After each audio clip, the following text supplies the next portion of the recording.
Look at that. God's 10 Commandments. I am not ashamed of the gospel of Jesus Christ, for it is the power of God unto salvation to everyone that believes. Look at that. Look at that, Jesus. Jesus Christ is the way, the truth, and the life. All over my car, you guys. I'm going to show you that real quick.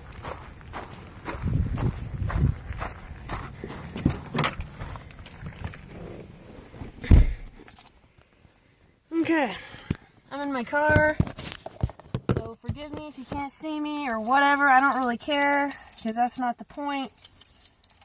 The point is the story that I have for you guys and the message that I have for you guys. I don't want people getting discouraged with those 10 Commandments, you guys. That's why I don't teach the law.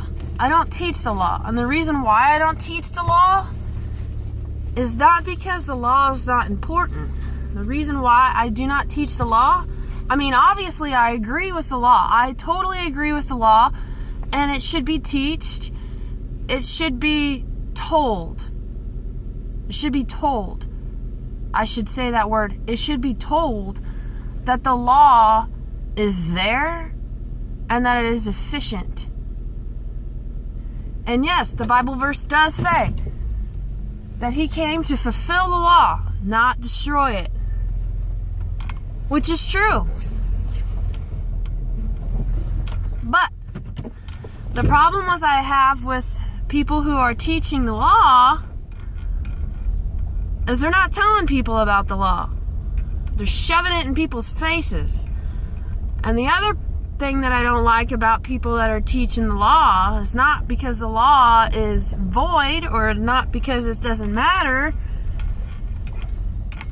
It's because, for one, you're shoving it in people's faces, and two, you're not practicing what you preach. I don't have a problem if you want to teach the law, but you better damn well be following every single one of them 10 Commandments, which is impossible. Jesus Christ, Yeshua, is the only one that has followed those 10 Commandments. And he's the only one that ever will follow those 10 Commandments.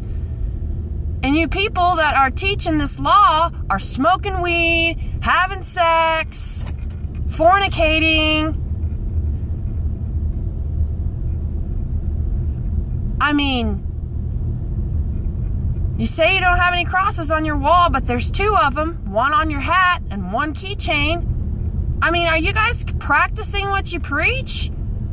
No, you're not. You're just shoving it on everybody else. And I'm not saying that you guys aren't right. We do need to be obedient. We need to try to abide by his law. But that's the thing, is that's where grace comes in. And I'm not going to quit talking about grace. Y'all don't like hearing about grace.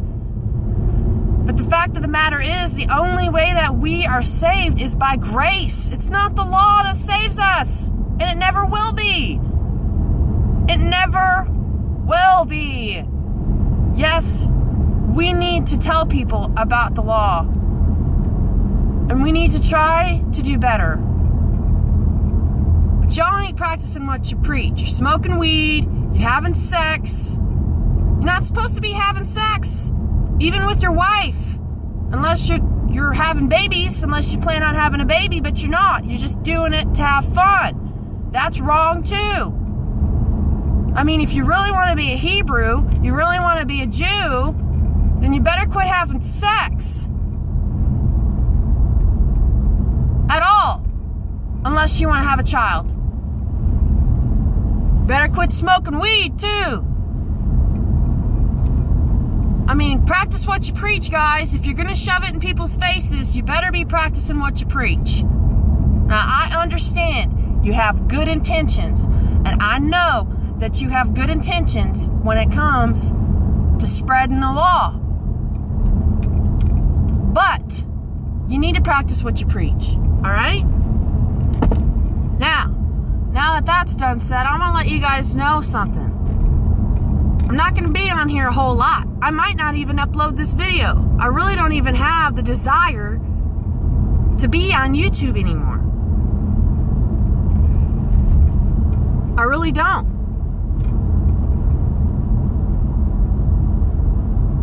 But I had a dream Thursday night.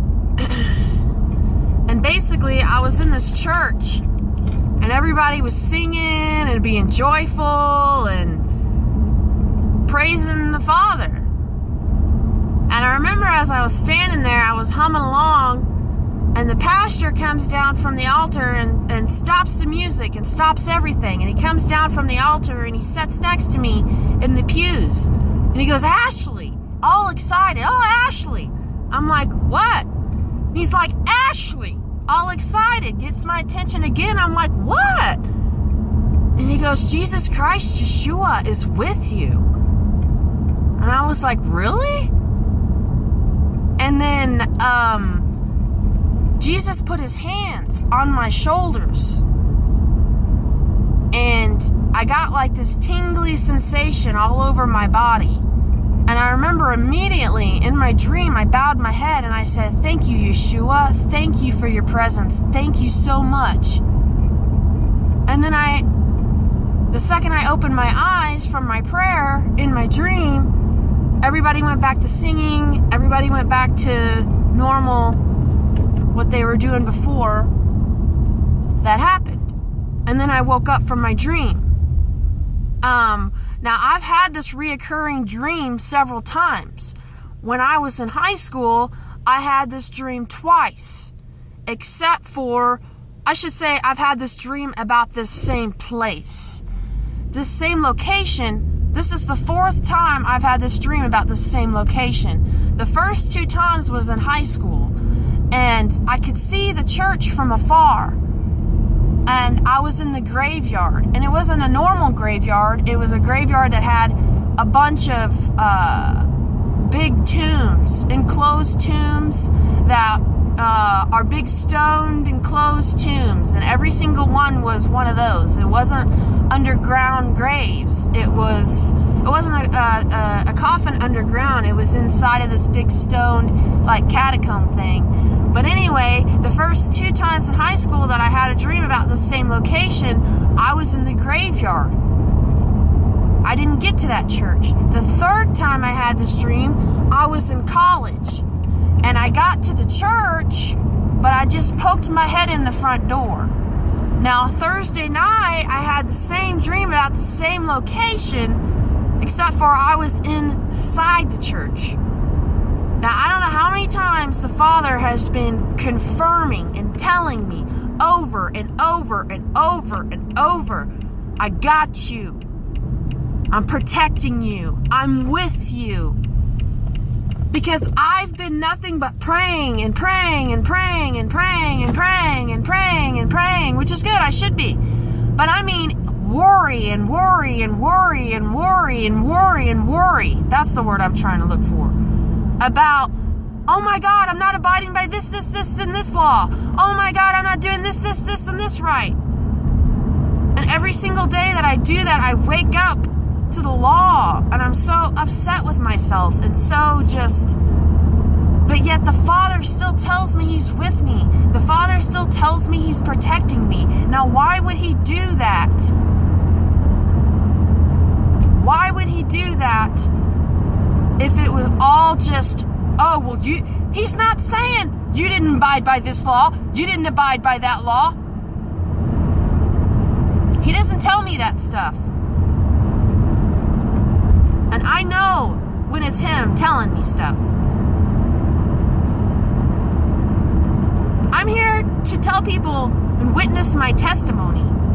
I'm not a Bible scholar like you guys are. I haven't read it in Hebrew, Greek, and Latin and all this stuff. But you can read the Bible as many times as you want, but if you're using it to boast and press it on other people, you're studying it for the wrong reasons.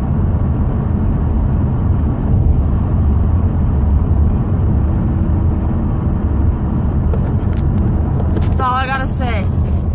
That's it.